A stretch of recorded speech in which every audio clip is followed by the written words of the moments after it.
Keon Coleman catching strays, Sean McDermott catching strays. What's going on with the Buffalo Bills? It's the suits that are coming at the former coach. It's, hey, we must make excuses for our general manager. I've never seen a general manager have to sit up there and get defended by his owner for making a pick. And the truth of the matter is, everybody's up there making excuses, but the team had a pretty good year. You know, usually when you lose, players get together and they get chatty. There's never just one player on a sinking ship bitching, whining, and moaning. That player usually goes and recruits others, or a coach is bitching, whining, and moaning. And that coach goes and tries to find anybody else that'll enter his little coffee clutch and get after it and be negative and make excuses and hate on the bosses, the people upstairs, the suits. But with the Buffalo Bills, man, it's the bosses, it's the people up there, it's the suits that are coming at the former coach and a current player. And I got to tell you, I am so here for all of that. By the way, this program is brought to you and presented to you by our friends over at Prize Picks. The Bills once again fell short of their goal. Like the Bills are the Cubs. Like, even though the Bills have had more success, the Cubs seemingly always fall short. The Bills at least got to bunch of Super Bowls back in the day with Jim Kelly et al. But now they're just like the little engine that could. I think I can. And next thing you know, they can't. And when that happens, eventually frustration sets in. People get fired in the modern world. And the guy that got fired was Sean McDermott. But Terry Pegula, who, by the way, congratulations to his daughter. She advanced into U.S. Open. He's the owner. And Sean McDermott, the previous coach who just got fired with a hell of a record, just got thrown under the proverbial bus by the owner in absentia. McDermott packed his stuff, got the hell out of there, looking for another gig on the phone with agents. Pegula, he said, well, let me have a press conference where I can throw a bunch of my peeps, my former peeps, under the bus. Here he is, blaming Sean McDermott and the coaching staff for the drafting of pain-in-the-ass wide receiver and complete moron, Keon Coleman. Here he is.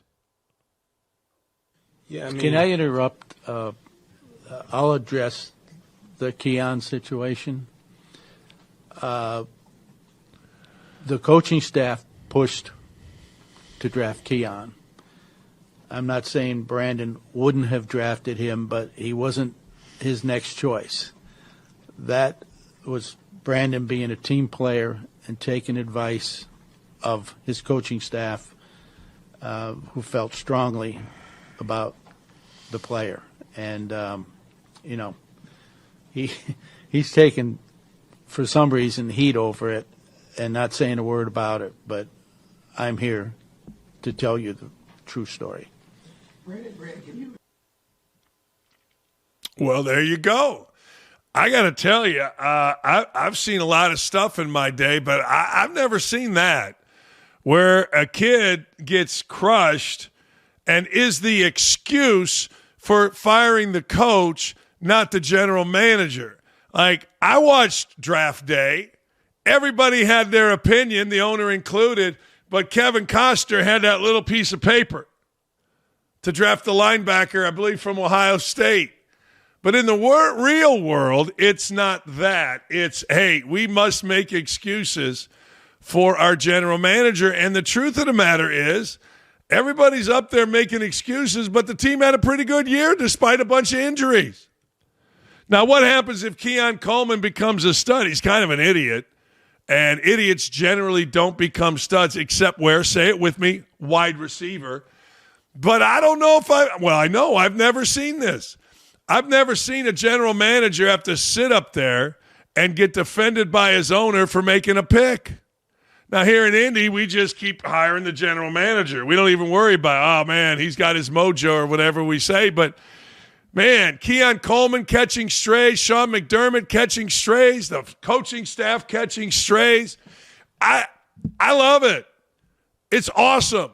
Keon Coleman is so bad that I have to explain why Keon Coleman was drafted. And I have to explain Keon Coleman and what he's doing is one of the reasons we fired the coach and the coaching staff and kept the general manager. Ucha Capesta, my eyes are burning. And I love it. All right, here is Pegula on the perception that this was a power play. I got to put my specs on, my bifocals. I look sexy in these, a little bookish, if you will. Bills owner Terry Pegula on the perception that Sean McDermott's firing was a power play by Brandon being the GM. I'm the kind of guy, if I sense you're on a power play, you're out. I don't like power play people. Any sense at all that he was on a power play, he would have been gone. Well, maybe that's true. But what we've seen out of folks is there's a lot of gaslighting in this world. There's a lot of deflecting in this world. I don't know. Apparently, Josh Allen's crying had something to do with this. Listen to this. Bills owner Terry Pegula says it was the distraught players that influenced the McDermott firing. He sat there sobbing, talking about Allen. He was listless. I saw the pain in Josh's face at a press. I felt his pain. I know we could do better.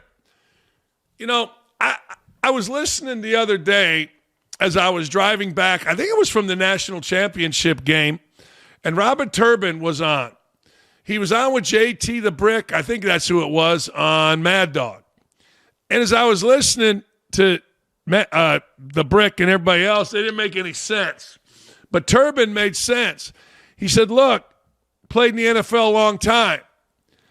Really would be hard to run it back after such a devastating defeat over the years with the same guy and the same message with a quarterback that's heard all of it. Now, I would argue that the other side of it may be true as well. See, if I'm the owner, I may look at the sobbing, the caring of Josh Allen, crying at a press conference as, man, McDermott has really put together a culture where people care. Really care, to their soul care, willing to embarrass themselves. So I don't know what's real. I would argue that all of it's nonsense.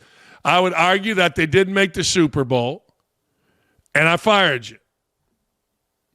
We had a chance, no Mahomes, no Lamar Jackson, no Joe Burrow, and you didn't win, and I fired you. All right, look, everybody's rich here. Everybody's going to move along in their world. I'll tell you one thing that's interesting to me, though. Brian Daboll. Brian Daboll being hired back, he was the offensive coordinator. If he gets hired as the head coach, that will shock the living hell out of me. I don't know that would inspire a fan base. Maybe it would. Brian Daboll was the man in Buffalo when he was the offensive coordinator. Me personally, I'm not sure what I would do.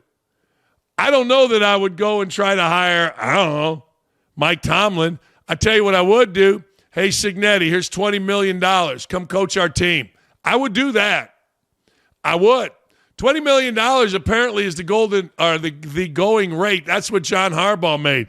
But if you're going to ask me about any football job in the country, I'm going to say hire Signetti. 20 mil. Again, the going rate. Let's go do that, and then we'll figure it all out later. That's not bad business. Well, college coaches don't work. Yeah, well, okay, maybe not. I don't know. I mean, if you look at all these guys' resumes, usually at some point they were in college. That's what I would do, but that ain't what they're going to do. Brian Daboll or Kurt Signetti, who would get the fans more excited? Daboll would get up there and say, he'd look around, Patriots suck. Jets suck. That kind of thing. And while I'm at it, the Pittsburgh Steelers suck. And they'd probably go win 17 in a row and win the Super Bowl. I don't know. That's just what I would do. I'd make the offer. I'm not saying he would do it. Don't think he would. But I sure as hell would make an offer. Why wouldn't you? Hey, the big game is almost here, and there's no better way to cash in during America's biggest sporting event than Prize Picks, where it's always good. It feels good to be right. I love being right. I do. And since the big game is right around the corner, that also means it's your last chance to get into the football action before next season. So close the season out right with Prize Picks by getting $50 instantly in lineups when you play your first $5 lineups. New feature alert. With the new social feeds feature, you can share Prize Picks with your friends, copy lineups from winners with a single clip. Copy lineups you like, use them as inspiration for your own picks. You can even follow Prize Picks partners like us, tail us, or fade us. I'm not on a heater anymore. Fade Dakich. And check out the max discount in the Prize Picks app this Friday, 3 p.m. through Sunday. This Sunday, Sam Darnold needs just one passing yard to win. Just one. I think he'll get it. Download the Prize Picks app today. Use code Dakich, D-A-K-I-C-H, to get $50 in lineups when you play your first $5 lineup. That's code Dakich, D-A-K-I-C-H, to get 50 in lineups after you play your first $5 lineup. Prize Picks. It's good to be right. It is. I'm sorry. Oh, baby. Baker Mayfield's mad. And when Baker Mayfield's mad, we're supposed to care. All right. I care. You care. We all care. Baker Mayfield did not mince words when he reacted to an Atlanta-based journalist who wrote that new Falcons coach, Kevin Stefanski, had a dumpster fire at the quarterback position in Cleveland. If you remember, Baker Mayfield was a quarterback for Stefanski in Cleveland. He ain't happy. That's a little personal. That's a little too close to personal, and I'm in on Baker here.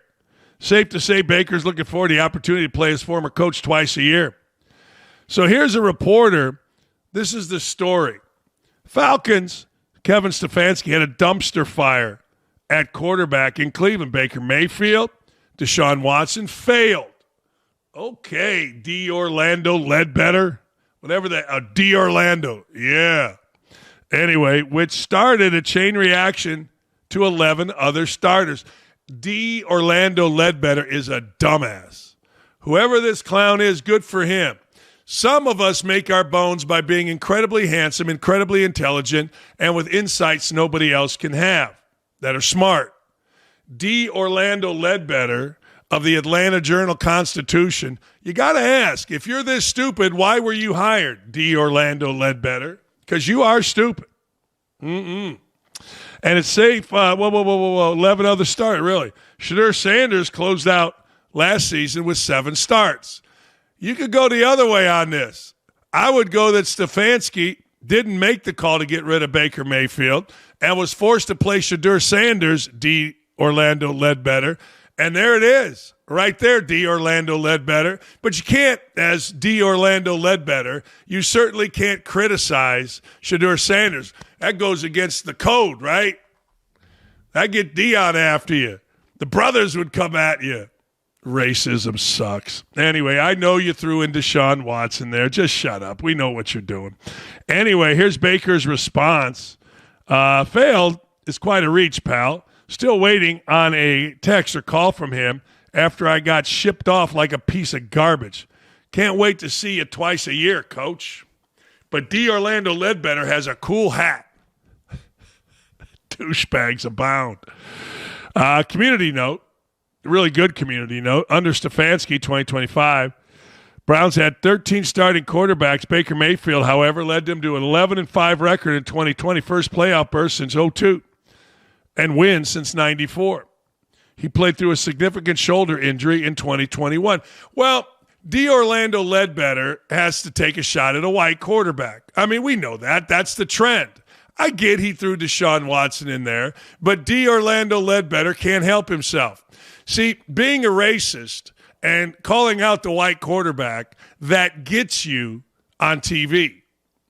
The only idiot that is African-American that hasn't been on TV calling out white people is our guy Stephen Holder.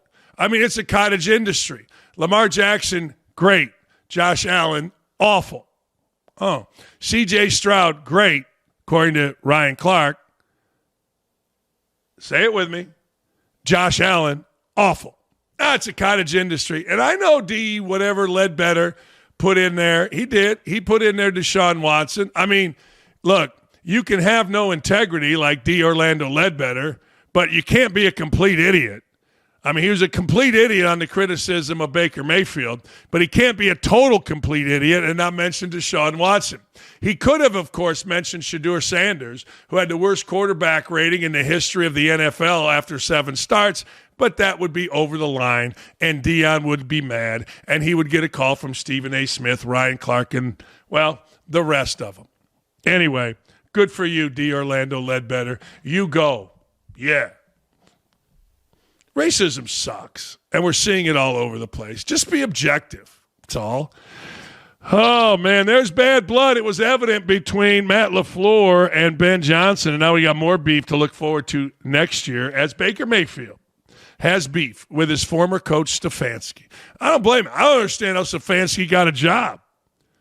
Honest to God, you tell me. I don't know. Oh, he's a great coach. No, he's not. Not in the NFL. Now, look. Because of all of the things to weed out people from busting their ass to become head coaches, because of the requirements of DEI and other things, we got no good head coaching candidates. So you got to hire Stefanski, I guess.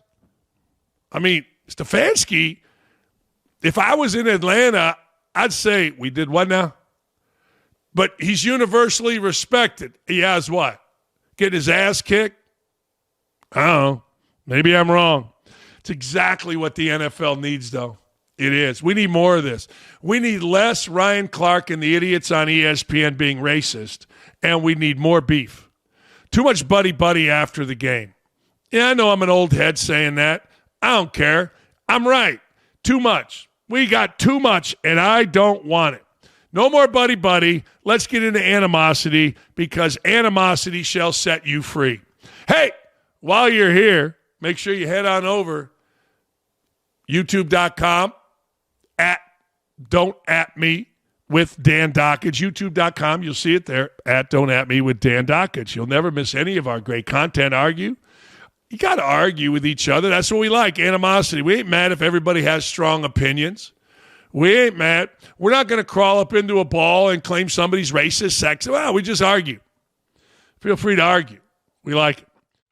The crowd is yelling, Moose! I remember those days. The Dallas Cowboys were rock and rolling, winning Super Bowls, and Daryl Johnston was a valuable, really valuable member of that operation. Now you see him, you know him, you love him on Fox, and at Daryl Johnston is the Twitter handle. All right, I'm going to get right into it here. Bo Nix gets hurt. Football player, I played basketball, coached basketball. We're a bunch of pussies. Football players get a broken ankle, man. They just play. How tough was Bo Nix playing through a broken ankle? Is that what you do? That's just what you do.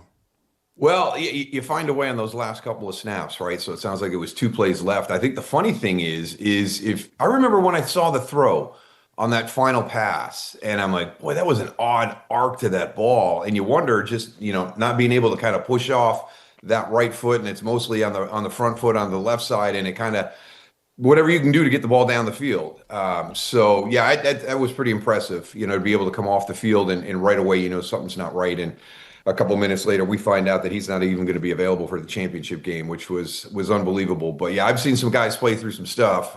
We had Fred Warner, this year when he had, prior to him breaking and dislocating his ankle this year, he talked about playing on a broken leg last season. So yeah, some of these guys are just amazing. They can put that pain behind them and just continue to grind through the game.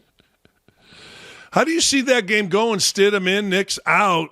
They did bring in Stidham. They paid him the most money of a backup quarterback. So, Sean Payton must love him. What do you see in that game? Yeah, I think you saw Sean Payton recently start to talk about, that relationship and how they kind of watched the film on him, and he had some commonality. And when I like this point when Josh McDaniel, goes back out and brings somebody back that he's worked with in the past, there's value there. So he respects some of these other coaches around the league. So getting him into the fold, and then Sean Payton is going to put a game plan together that maximizes everything that Jarrett does very, very well. And, you're going to support your teammate across the defense, special teams, the offensive line, and the run game. You're not going to leave him out there to be the one guy who's got to go up against the New England Patriots and win that game by himself. So, I'm excited to see what happens. I remember when he was playing for the New England Patriots, and there was there was some chatter there about, did they finally find that guy? Is this going to be the guy that's going to go ahead and be the second legacy to Tom Brady, which nobody's going to be. But I think there was some excitement even in New England, and that shows you the respect that Josh McDaniels had for him. Did you ever play anybody in your career, or I don't know the history here, of playing somebody 3 times in a year like the Seahawks and Rams are going to do? Not in the championship game, but we caught Philadelphia 3 times in playoff games, a couple of seasons. That would be the only one. We never caught the Giants. We never caught Washington in that playoff seeding. After playing them twice in the divisional round. I'm not a big believer, and I know that it doesn't matter here because you had a split during the regular season, but I was never a big believer, and it's hard to beat a team 3 times in one season. If you're better than somebody, you should be able to beat them as many times as you need to beat them during the season. So I think the big thing is both of these games during the course of the year, when you talk about the Rams and the Seahawks, were super tight. A 1-point victory late in the season. The earlier game, I think, was a game that probably the Seahawks felt they should have won. So I think this is going to be a fantastic game. I think the big part about it is this the game that Sam Darnold finally gets to turn the page on the rhetoric about him not being a big game quarterback? Because if you dig into it, that was really the Rams. It was last season in Minnesota when he was sacked 9 times. It was that first matchup this year when he threw the 4 interceptions. He came back and he started out kind of similar, and you said, oh boy, here we go again against the Rams. But he steadied that ship in that second game and was able to pull that game out. So if you can come back and follow it up in the championship game and take your team to the Super Bowl by knocking off your nemesis, not just in your division now as a Seahawk, but a team that they gave you fits last year when you were in Minnesota, I think this is going to be huge for Sam Darnold's career moving forward. I think the easiest thing to do, and you mentioned 9 sacks, I think the easiest thing to do is just say, well, he can't play in big games. I watch the games like I do when I coached basketball, and there's a lot of reasons why a guy, 9 sacks is probably the number one reason. I know people think Darnold shits the bed and all that kind of stuff, but when you're running for your life as a quarterback, I don't give a damn who you are. 9 sacks crushes your soul. That's how I look at it. I don't know. Yeah, well, it doesn't give you the confidence in everything around you. And if we are the ultimate team sport in the game of football, you've lost confidence in what you have. I think what would be cool, and can we ever get to the point where, and I think it's the same thing with takeaways and turnovers. Was that a great defensive play that in my book should be called a takeaway? Or was that a poor decision or a lack of ball security by the offensive player, and that should be a turnover? I think it's the same thing with the sack. Is that on the quarterback? Did he hold it too long? Did he not see the adjustment at the line of scrimmage? And I think you get a ton of gray area there. Was that supposed to be hot that he was supposed to get out and the back didn't see it, or the wide receiver didn't adjust? So there's so many different ways that a sack can be created, by the defense. And did Sam Darnold own all 9 of those? I don't think so. I've seen that game. And did he hold it a little bit that day? Yeah, he wasn't seeing the field real clean, but I don't think he owned all 9 of those. McVay and McDonald, they're heroes now, right? But we've seen this year has been unbelievable with coaches. Let me ask you about that for a second. Sean McDermott gets let go, and then yesterday, to defend the general manager, the owner talks about the coaching staff wanted a current player. That was wacky to me, Daryl. I've never seen that, I don't think, before. No, I was really surprised, to see ownership make some of those comments.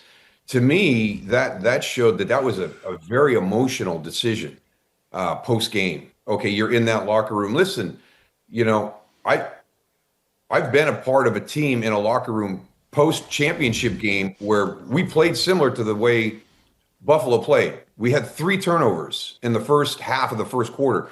We were down to San Francisco 21-0. And the rallying cry on our sideline was, hey, we're down 21, but we've been so bad so early in the game. We've got time to get back into this football game because we're only halfway through the first quarter and we're down 21. That locker room was hard to be in because that you let an opportunity to win 3 Super Bowls in a row and become the only team in NFL history to do that, slip through your fingertips, mainly because of your inability to play a clean game that day. And I've sat in that style locker room, but you don't make a decision to make a change of that magnitude based on the response of the players in there, because this is a game, and we're a bunch of men in actually we're a bunch of boys in big boy bodies, and it is an emotional time when you lose the game like that magnitude. Don't tell me that Josh Allen and everybody in that locker room knows Mahomes is out, Burrow's out, Jackson's out. This is our year. This is our year to win the Super Bowl. And I really felt the winner of the Jacksonville-Buffalo game was going to represent the AFC in the Super Bowl. And Buffalo knows that they let an opportunity slip through their fingers because of the way they played on the offensive side of the ball. We can get into all the calls and all the different stuff that a lot of people want to talk about, but you cannot turn the ball over against a team like that and expect to win that game at their stadium. Should DeNico Ryans have gone to Davis Mills at halftime? Do you think he should have? I did. And when CBS started talking about that, I was on board with that, because I think if you go back and look at that, and there's a couple of shots of CJ Stroud, and there's a confusion. There's a lack of confidence at that time. You can see it in his face. It's obvious. That would have been my big reason why. I'm a big CJ Stroud fan. We had Houston a couple of times this year. He's one of my favorite people to talk to getting ready for a football game. But you could see there was something different about CJ that day. They really, really had him uncomfortable and confused by what they were doing. So I think because of the way that Davis had played earlier in the season, give him a shot and see if anything, give him a couple of series and see if something changed. See if you can get CJ settled down. But at that point, he was not seeing the field, and he was making some really, really bad mistakes. And that kind of followed up from the previous week. I mean, there were some bad decisions, and he wasn't seeing it real clean the week before either. When I coach, I always look in guys' eyes. I remember as a player, I told Coach Knight one time, don't let him shoot, because he ain't making. I mean, I could just, you look in somebody, I'm sure my teammates said the same thing about me sometimes, but you can look in guys' eyes, and I thought Stroud was shook. So let me ask you the other way. Why didn't he make that decision? Ryans. That's a tough one, right? You want a real tough one. Yeah, it's going to be a defining moment in his coaching career. But I think as a player, he's going to be exactly what you just described as a coach. You're going to know the guy, and I think we all saw it. Especially when they were going to halftime, that last series before halftime. You saw the look on CJ's face, and so there was an opportunity there to be able to defend your decision. Hey, it's not just because he's turning the football over, and we've got a great defense and we're weathering the storm, but we can't keep taking all these turnovers. We're not going to be able to manage this. And I looked into his eyes, and I felt it was an opportunity to give Davis a chance to get in there and just see if he could have a spark. And then if you have to go back to him in that situation, which is another one of my cardinal rules, once you make that decision, you got to ride that one out. But I think that's such a unique situation there that if you put Davis in and things aren't going well and you're doing the same thing, maybe you can get back with CJ and maybe bring him back in. But yeah, I think that there was enough reasons why there for DeMeco to do it. And I'm not sure why he didn't do it. I'm really not sure. Yeah. Is the tough coach back? Like, I view McVay as kind of a tough coach. I view Vrabel as a very tough coach. I view Sean Payton as a tough coach. I don't know McDonald. I haven't paid that much attention. But, Cignetti, our guy here in Indiana, he's a no-nonsense, kick guys off, said, hey, I'm hoping the tough coach is back, Daryl. I don't know. I mean, is that not enough info? What do you think? I think we're trending that way. Which I'm I do too. Happy to see. I really am. I'll throw Ben Johnston in there into that group as well. We had them late in the year, and we talked to Kevin Byard, and he said this was the hardest season I've been through, the most physical training camp, the most physical practices during the course of the season, when we can and we need to. And the big response is, well, look at that. Look where you are, too, right? You're going to win the NFC North. So there is a payoff to hard physicality in this game. It has to be a part of it. And I think the NFL has made it very, very challenging for teams to press that envelope. And I think one of the things that a lot of people don't realize, the other guy we can throw in there is Andy Reid. And Andy Reid's been doing that since day one in Kansas City, because Yeah. that's part of the way Andy Reid was in Philadelphia. And Andy Reid would take the Eagles away, and they'd go into the Valley and do training camp, old school, 5 weeks in the college dorm, get after it. They're doing something similar in Kansas City. You don't really hear a lot about Patrick Mahomes missing practice and Chris Jones missing practice. Everybody practices. He expects, padded practices and competitive practices during the course of the year. So I think that old school, kind of, if coaches are going to talk about, we got to build up the callus, well, then build up the callus, because the way that Right. some of these teams are practicing today, you're not going to get calloused in those situations. So I'm excited to see some of the new coaches coming in and really grinding with people. And to me, the proof is in the pudding. The teams that are doing it are the teams that are having success right now. Last thing before I let you go, and thank you for being here. If you were the guy and you liked both ownership groups equally, which is a better job, Buffalo or Baltimore or Buffalo? I don't know the fan base in the area in Baltimore as well, so it would be hard for me to talk about that. I am from a suburb of Buffalo, and I still have a ton of family and friends back the way. I grew up in that area, and I know what the Bills mean to that team. I think the Buffalo Bills job right now, even if it was open when the Giants were open, I think that rivals the Giants as an opportunity. Now, the Mara family as an organization is probably the differentiator there. Especially after we saw the comments from Terry Pegula after the game and the firing of Sean McDermott. You kind of raises a little bit of a concern for me, but I know how important, that team is to that fan base, and the Bills Mafia is second to none in what they do. And this is a conversation that I had with Sean McDermott. We had one of his early games in his first season in Buffalo. And I told him, I said, I always wondered why you didn't get the job in Philadelphia, because Jeff Lurie had kind of put together a checklist for what he wanted his next head coach to be. And you checked every box. And it had to come down to just you and Doug Peterson and really wanting to go with a coach that had an offensive background as opposed to a coach who had a defensive background. Because I think everywhere else you guys are pretty equal. I said, now I know why you didn't get the job in Philadelphia, because God had bigger things for you here in Buffalo. And the Buffalo fan base is similar to Philadelphia, but probably even more passionate. And when you get this thing turned around, you are going to be an iconic coach in this franchise. And if they would have stayed with him and they would have just kind of tweaked a couple of things here, I think they're poised to be in a position to finally get that elusive Super Bowl for the Buffalo Bills. Now you're going all the way back to square one. There's not a lot of great candidates out there this year. That's why the Giants moved so quickly to grab John Harbaugh. You can see the teams that have recognized it, and they're moving quickly. I don't know who you're going to hire, and that will always be my biggest thing. It could be a tough year. There could be some emotional things post-game. But if we make this decision and we fire Sean McDermott, who are we hiring? And that is my question to everybody all the time, is who are you going to hire? Who's your next coach going to be? That's the biggest thing. The decision to move off of Sean, that's on you. You own that. If that's what you decide, great.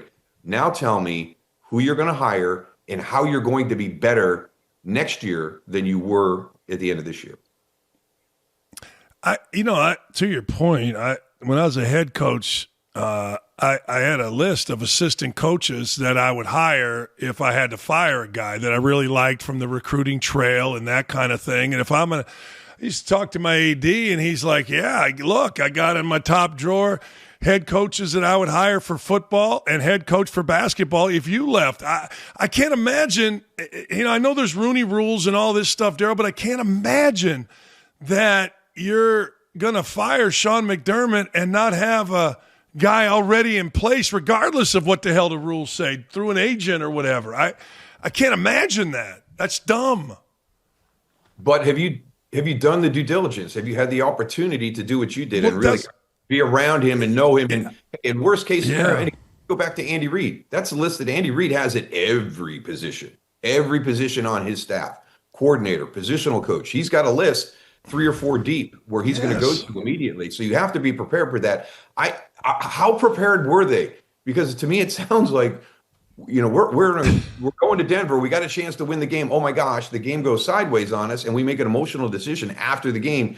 Were you really in a position to be preparing to move off of Sean McDermott? I don't know that part. I don't know how the season went, and was that something we were discussing and we're prepared to do in a worst case scenario? But I get that perspective going all the way back to John Madden. And John Madden always talked about when the Niners fired Steve Mariucci, and they had no plan in place, they were not able to get that hire done in a way where it would continue the success that Steve Mariucci was building on. They went into a decade of mediocrity. And, John always said, if you're going to do this, you got to do it the right way. You have a press conference on Monday to fire your head coach, and you have a press conference on Tuesday to hire your new head coach. You've been thinking about it. You're prepared for it. You're ready for it. You're not firing from the hip. And I think the Buffalo situation just has a lot of that. We're shooting from the hip right now. And I think there's going to be a lot of regret. And the other thing is my mom's upset. My mom likes Sean McDermott. Not only as a football coach, but as a man that supports the community. Yeah. And does a lot of good stuff in Buffalo. I mean, the Bills Mafia is not happy right now. And that's a tough spot for a guy to come into and take it to the quote unquote next level. I mean, you're not rebuilding it from 2-14 or 2-15 and people are unhappy. You're rebuilding, or you're building on it from we're right there. And that's, man, that ain't easy, brother. Hey, I really appreciate you coming on. That was great stuff, man. Kept you long. I apologize, but I was having a fun time talking to you. So thank you. No, please never apologize. I always enjoy the conversation, and congratulations to you on Indiana's season. That was awesome. It was so funny. We started the year because Fox has the Big Ten Network, and we're promoting the Big Ten Network, and we're saying in the beginning of the NFL season, who is going to be the next Indiana? Little did we know Indiana was going to be the next Indiana. They're going to be even better than they were last year. That was awesome. Daryl, I was there 17 years, and I got to tell you, it shocked the shit out of me both years. So it's great. I tell you, when they put it on Alabama, I was like, holy! Yeah. I hadn't seen them play a whole lot because we're busy on Saturdays during the year, but it was just such a great story that you would kind of get pulled towards to follow. They played a different brand of football through that college playoff. Yeah, they were. We went to every game, and they were. I was shocked. Alabama. I mean, I'm not going to say anybody ever quit, but Indiana took their heart. They did. It was one of the. You know how that goes. If that game would have gone 10 minutes longer, Indiana would have won by more. Alabama wasn't coming back. There wasn't no. Hey, we're gonna. Anyway, appreciate you, man. Thank you. We got to get to one just because of what you said. Because I'm a big fan of words, and that's nobody quits on the field. Nobody quits on the field. No, right. Right. You better be gone. No, but you said the way it needs to be said. Indiana took their heart. Another team can take your heart. You better not quit. Right. I always said about you football guys, if you quit on the field, you could die. If you're not going full speed, somebody could hit you from somewhere. If you could die. Basketball dudes, whatever. But football, you give anything other than what you can give. You can literally die out there against a guy who's all lathered up trying to, No, I've never say a football player or a wrestler. I never say a football player or wrestler quit, but you can't take people's hearts. There's a difference for people that don't understand. Absolutely. Thank you. Well, great stuff. Great. All right, stuff. take care. There he goes. Daryl Johnston, Moose. Man, that was really fun. That was really good. That was just absolutely freaking great. Great. What can I tell you? That was just a sit down with two guys talking ball, and one really smart guy and another guy that, is bald and fat. So there you go. Tim Brando has a close alliance with LSU for family members going there, that kind of thing. But boy, did he piss you LSU fans off the other time, last time he was on here. Hey, let's try it again. A lot of people are saying Indiana is the best football team to play, and everybody jumps back to the 2019 Alabama football team. Where are you at with this IU team historically? Well, I think you're talking about the Alabama team in 20, the COVID year. The 19 season was the Burrow year. And I don't know. Yeah, that's what I mean, the Burrow year. Yeah. The 2019 season, Dan, for LSU was I mean, I don't think I've ever seen an offensive football team any better. Now, when you've got a team that's that proficient offensively and has such dynamic personnel, and they did, you can be just better than average defensively. Okay. And they gave up some points, a good number of points, that team. But when you score 45, 50 or more, then that doesn't really matter. I think LSU's season, in terms of the players, the personnel that went into the league right away and was successful, if you start talking all time, they may have a case, but there's no bigger. This is the major story. To me, this is the bigger point. There's no greater story in the history of college football than Indiana. No greater story, period. Okay. And as for the totality, if I stacked up Indiana's defense and offense against that LSU 19 team, I still think we got a great debate. I don't think there's a dominant winner, okay, in that conversation.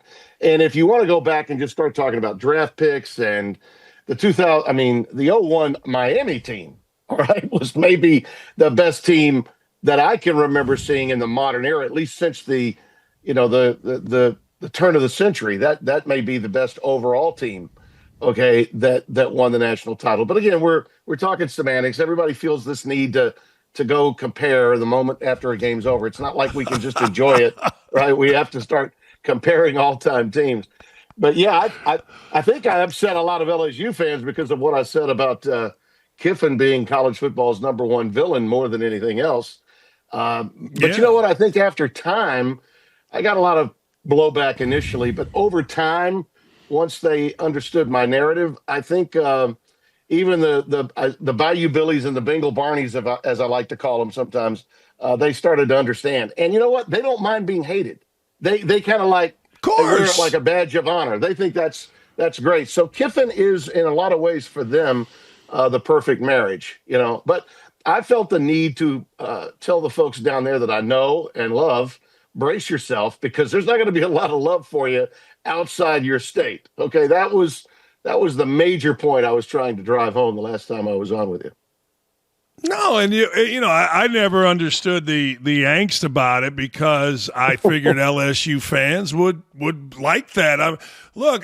I'm seeing, I know now, and I said this the other day, the Indiana's first game next year against North Texas is going to be the hottest ticket in the history of Indiana because they won a national championship, because there's success. Right. And LSU and Kiffin have had great success. So that's when you become either beloved or you become hated. And if you're hated by other fan bases, good for you. Yeah. I think your old coach didn't mind that, right? I mean, nobody did.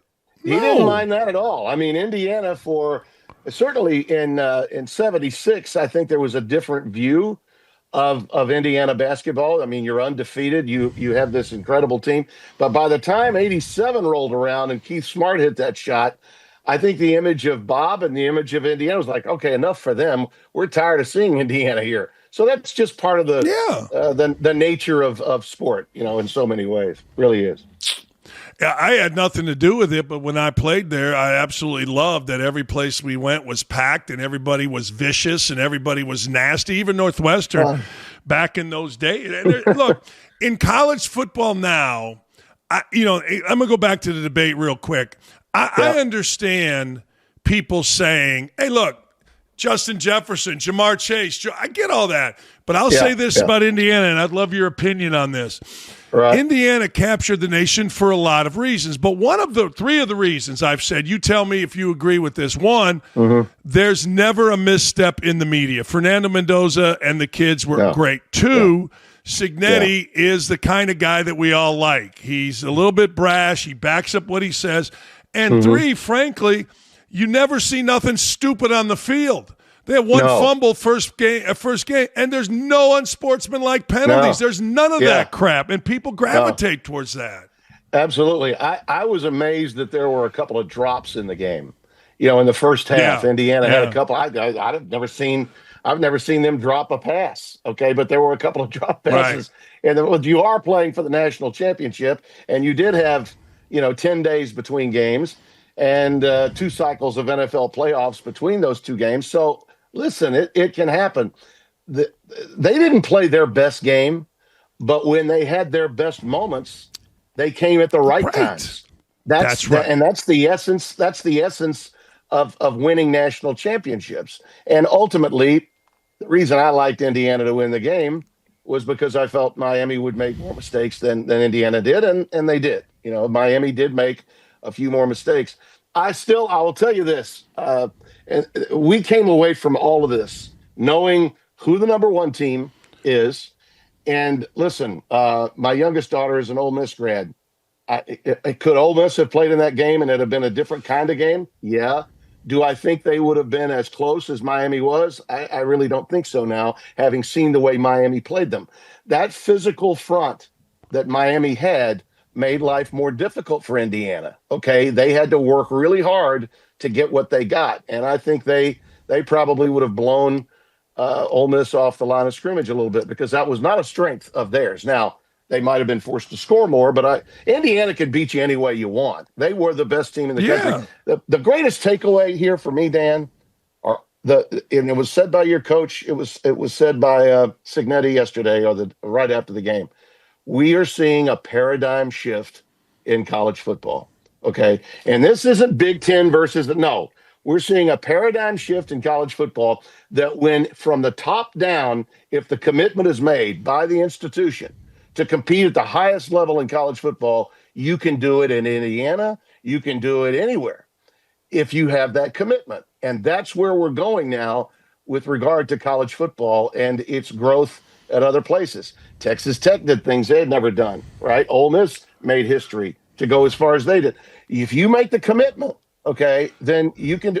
But if you're not going to make the financial commitment, then you're not going to be a factor. And that kind of conversation piece goes well beyond what part of the country we're in and what the history of the SEC has been, or the Big Ten, or hell, the Mountain West. If somebody in the Mountain West or the new Pac-12, all right, with Oregon State and all those teams going back in, Texas State, if somebody wants to spend that kind of money and up the ante, you can be great no matter what league you're in. And I think that's great for college football. I do.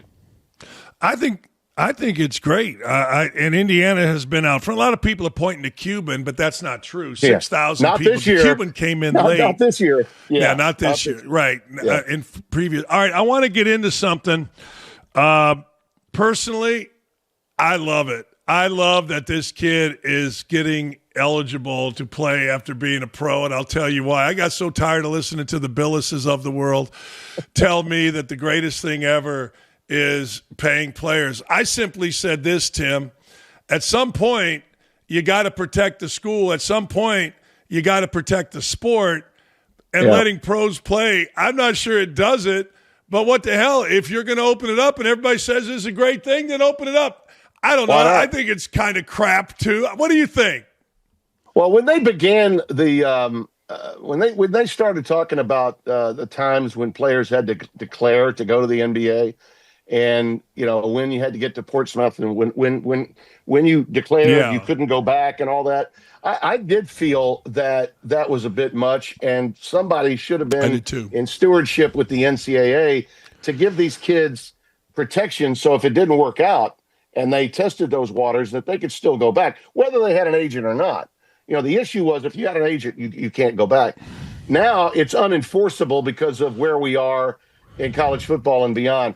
Listening to Jay, and I don't always disagree with Jay. I don't, but he really, I don't either. If he wants a side gig, Dan, he should be moving forward. He should be the guy that protects the players' interest moving forward with whatever decisions they make for the players, because the coaches, we know, can sometimes leave whenever they want to leave.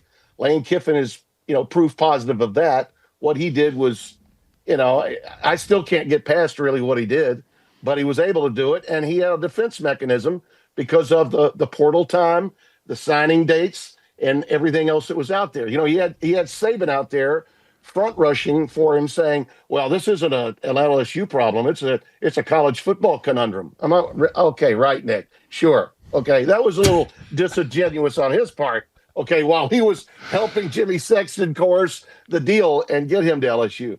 But I got no problem with him representing all players. If you want to have a players association, for intercollegiate athletics, Jay should be your guy. He's a very adept attorney, and he should do that because players do need representation. If Congress were to get involved, and I would highly recommend to Senator Cruz, Senator Tuberville, make sure that there is someone, if not Jay, someone like him that can represent, because the players do need a voice in this. They do. So if you're going to put up guardrails on transfers, and I'm all for that too, you could transfer once without having to sit. But the second time you transfer, there ought to be some guardrails. There ought to be something keeping you from being able to do that as easily as now. Have Jay be your guy. It sounds reasonable to me. Does it to you? Me too. Yeah. I'll say this. People say coaches can leave. Cignetti isn't a free agent like a player is. I mean, after every year, a player's a free agent. Imagine if Cignetti could do what players could do right now, which is say, all right, I'm putting myself in the portal. Right. Let's go. Yeah. I mean, what would he make? So players, coaches, they flip that. Coaches really can't do what players are doing. And I got no problem. Everybody's getting rich. I mean, announcers are making money, ADs are making money, coaches are making money, assistant coaches are making money, players are making money, ratings are great. What the hell? Water the infield, Tim. Oh, yeah. And what's wrong with more ball? Absolutely nothing is wrong with more ball. Right. You give me more ball to watch. If I'm not working, I'm damn sure going to be watching it. So, yeah, I'm all for it. It's capitalism at its finest. But I tell you what, the issues that are facing college football now that are being discussed and recussed and everything else, the first and foremost thing that's got to be taken care of is the calendar. We got to get college football's calendar up to a point where we can finish these games, not having to worry about, the time of the wild card round of the playoffs and the divisional round of the playoffs. We got to finish this thing at or around New Year's Day. I mean, we just do. We don't need those semifinal games were played on Thursday and Friday night, and they were epic. One of them, the Ole Miss game, was an epic game. That game got roughly half of what the advertisers were buying at ESPN for an audience. And only 15 million people watched. It was a great game. We need these games to be played at a time when college football is a numero uno on the sports calendar for football. And right now, it's not. And I don't blame the media. Hell, it's the Monday after the Sunday where you had 4 NFL football games that were very meaningful, and 2 of them were epic. 2 were epic. So by the time you start thinking about, oh, hell, there's a game tonight, Monday, that's right, that's national championship. Well, it'd been about 10 days. I'd forgotten about it. There's a lot of that with the viewing public. And there is. I think Tony Petitti, the commissioner of the Big Ten, is on to something with that. He is. Correct me if I'm wrong, though, because I remember this. I think it must have been ESPN, was going to have this big New Year's Eve celebration of semifinal games like the first year that they realized, wait a second, people are doing other shit on the first, on New Year's Eve. New Year's Eve. So this has been an ongoing thing, right? Yeah. Proper placement of games, a programming mind. And by the way, that's Tony's background. He worked in programming at ABC when he constructed the BCS along with the late Roy Kramer. That's what his pedigree was. So he knows that more and better inventory at the end, that's what this 24 thing is all about. As crazy as it sounds to so many people, once we get to 16, Dan, I mean, think about it. When we went to 12 from 4, people were like, oh my God, well, you're just going to have, 4 teams that are going to win it, 8 teams that are going to get blown out because there are not enough teams to go around. Well, after one season of 12, everybody kind of looks and says, well, the paradigm change. We've got about 16 teams that could compete in this. I don't think there's any question that 16 is an easy move now. But his point is, why not let's streamline this and have more meaningful games at the end of the regular season and put these games on immediately after Thanksgiving, fill up December with college football, and end that baby at or around New Year's Day. And you can do that with 24 teams. I mean, you can do it. And I don't understand. Everybody says bowls got to go away. Why? Just use the bowl games as a quarterfinal game. This whole thing to me, I'm not smart enough. I'm stupid, but I'm totally with you, Tim, on all of that. I am. I think, I don't know. It makes sense to me, but what the hell do I know? And I don't want to hear about school because nobody gives a shit about school anymore, and I don't even care. Hey, hoops real quick. Yeah. Purdue lost. Purdue fans are pissed. I'm like, look, the last undefeated team, 76. Shut up. You lose in conference. Who you like? I like Michigan. I like Arizona. If I gave you Purdue, Arizona, and Michigan, would you take them or take the field as we move for a champion? Well, I like all three of those a lot, but I think I'd probably still maybe consider the field because I really like Michigan State and I really like UConn. I think that all of those teams, still have time for we still have time for these teams to evolve.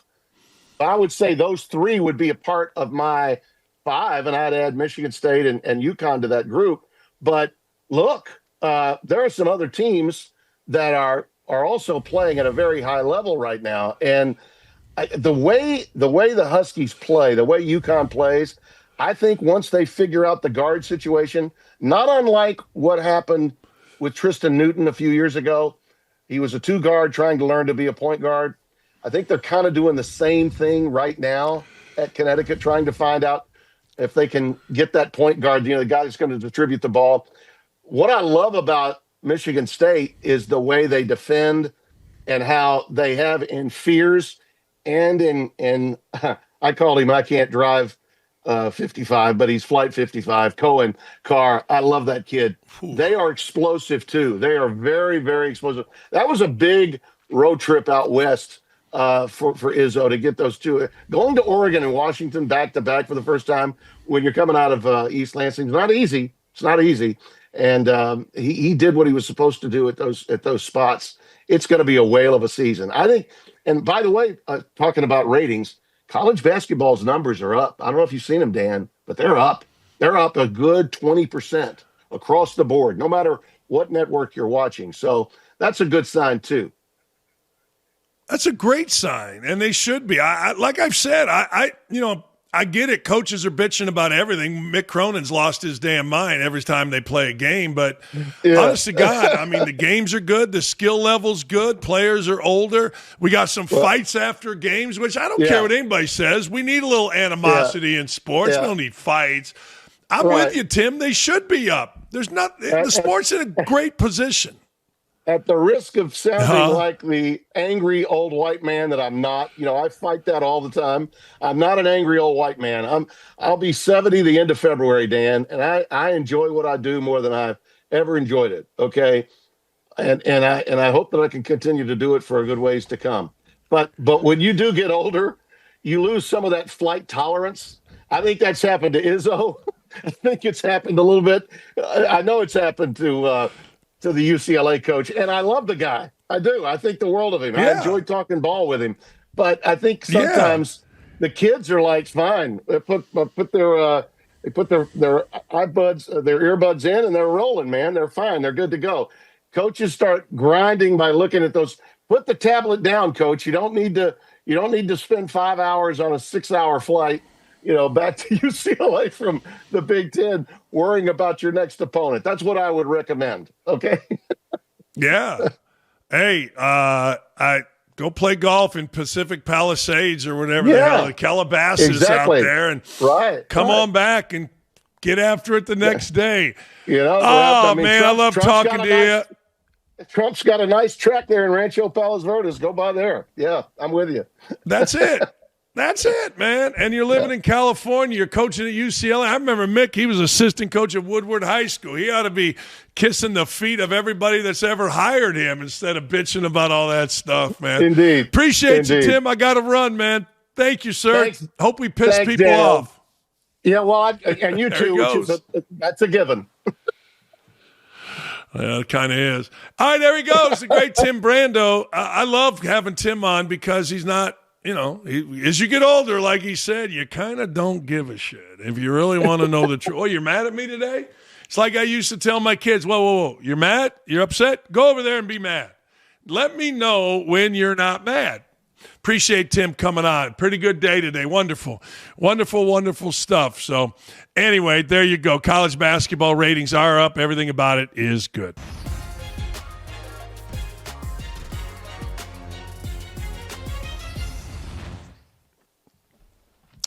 So an NBA guy wants to come back and play college basketball. The NCAA says no. NBA guy goes to a court in Alabama. Why Alabama? Because he's trying to play for Alabama. University of basketball. Court says yes. What happens? Mark Pope and others start blaming the NCAA. Huh? What? What are you talking about? Here's how this works. NCAA makes a rule book. Coaches cheat. NCAA bans those coaches. Athletic directors hire them. NCAA rules a kid ineligible. Court says you can play. Somehow, some way, it's all the NCAA's fault. So here's what Mark Pope and others want to happen. They want Alabama banned from the NCAA tournament. It is a collective effort to say, hey, Alabama, you can't play in the NCAA tournament because you went against our ruling. Oh, all right. So what about the other kids on the team? I thought all these coaches were for opening this whole thing up. I thought all these coaches and the Jay Billises of the world were for everybody getting paid. Everybody having an opportunity. Double D, me, said forever. Got to protect the school. Got to protect the game. Sorry, I had a little senior moment there. Got to protect the game. Got to protect the school. No. Everybody should be allowed to play. It's capitalism. Everybody should get paid. Fine. I had no problem with any of it, and here's what would happen. Alabama players would file something with an Alabama judge to play in the NCAA tournament, and an injunction would come down. And the NCAA knows this. But the big bad, quote, NCAA is always catching it. They catch it coming and they catch going. Simple. We simply said a kid is ineligible. Court ruled that he's not. It's our fault. We said, here's the rules. The coach broke the rules. The rule book became this big. It's the NCAA's fault. We said the ilk of Kelvin Sampson and others are banned. ADs can't wait to hire them. God bless you, NCAA. Hang in there, baby. But it ain't going to change. You'll always be the bad guy. See you tomorrow.